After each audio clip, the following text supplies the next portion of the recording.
Good morning. So when we left off on page 58, Ash and Isabel were going to get the Hex 13 because they found that's going to be their way out. So now you'll notice on page 57 that they have a time at the top of each new section. And that's how many hours and minutes until the virus takes hold of the bodies of the people who are infected. And we know that Ash's mom and Isabel's dad are infected. So page 57, 24 hours. Isabel set the countdown timer on her digital watch, and we were in there for 15 minutes. Ash nodded, and when Isabel thumbed the button, the minutes began to tick away. Time was already running out. "You sure you know where we're going?" he asked. "Hex 13?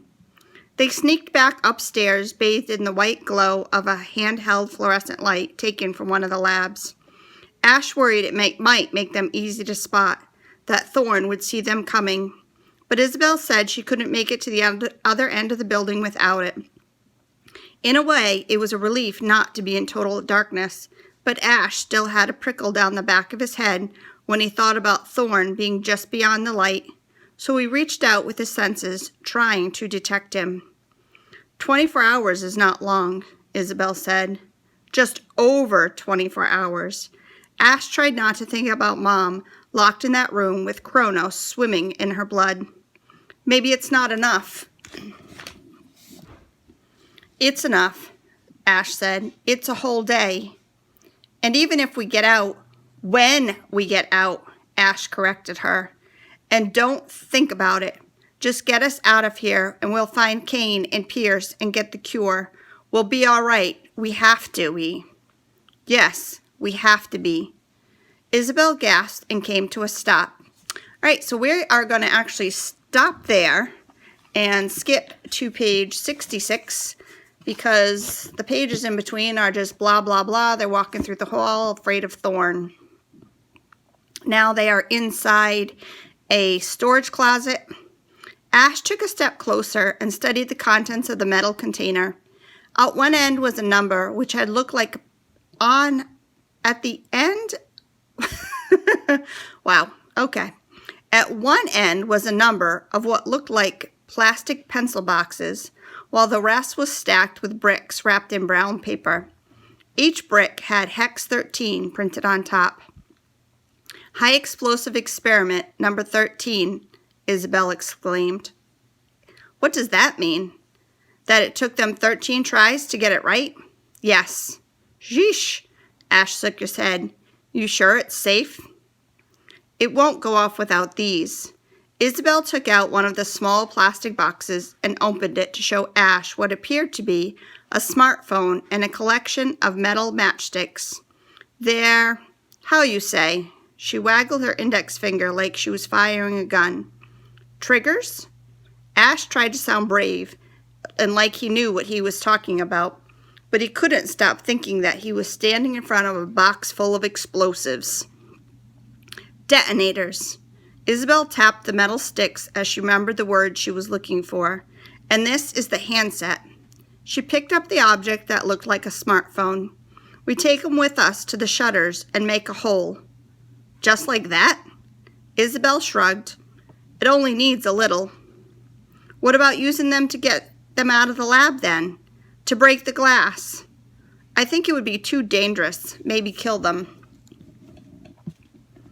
A clear and horrible picture popped into Ash's head of Mom and the others blown apart inside the lab. Yeah, you're probably right. So Isabel grabbed a satchel from beside the metal box containing the Hex 13, then opened it wide so they could place the bricks inside. Let's do it. But as Ash reached out to take the first one, he realized he had made a mistake.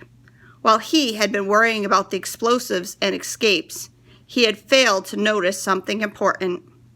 His own heart drummed in his chest, steady and firm. Beside him, Isabel's beat harder and faster. But they had been joined by a third heartbeat, a slow and strong rhythm, accompanied by the strong scent of peppermint and new leather.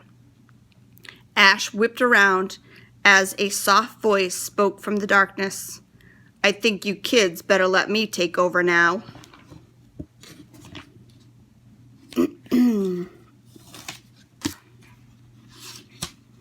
All right. 23 hours and 9 minutes till shutdown. Ash's hand went down, feeling for the crowbar lying on the floor. That looks like dangerous stuff, the voice said again, smooth and deep. You'll kill yourselves. Something stepped closer to the edge of the semicircle of light, and it was just a silhouette, but Ash recognized the slender shape. Thorn. The word escaped his mouth before he realized he was going to say it. Give it to me, and I'll get you out of here. Isabel backed up against the lockers, breathing hard. No, Ash managed to say. He was both afraid and annoyed with himself for allowing Thorn to creep up on them. You injected me, my mom too. Thorn took a small step closer, making hardly a sound. An unfortunate necessity, but you're right, aren't you? I made sure of that. Oh, you're all right. You killed Paco, Isabel stuttered, and the guards gave Papa the virus. The virus? Thorn took another step forward. No, Kane did that, and Pierce. You're one of them, Ash said as his fingers touched the cold metal of the crowbar. You're wrong about me, Ash. Thorn's voice was quiet and soft. He was like a snake hypnotizing his prey. Let me help you. He reached forward, his hand breaking into the light as if it was just floating there. We'll find a way out together. Trust me. Ash tightened his grip around the crowbar and tensed his arm, ready to use it. Then Thorn took another step closer, and Ash saw something metallic glint in the light of a flashlight. The blade of a knife. Thorn almost split him in half, Pierce had said. All right, we're going to stop there for a minute.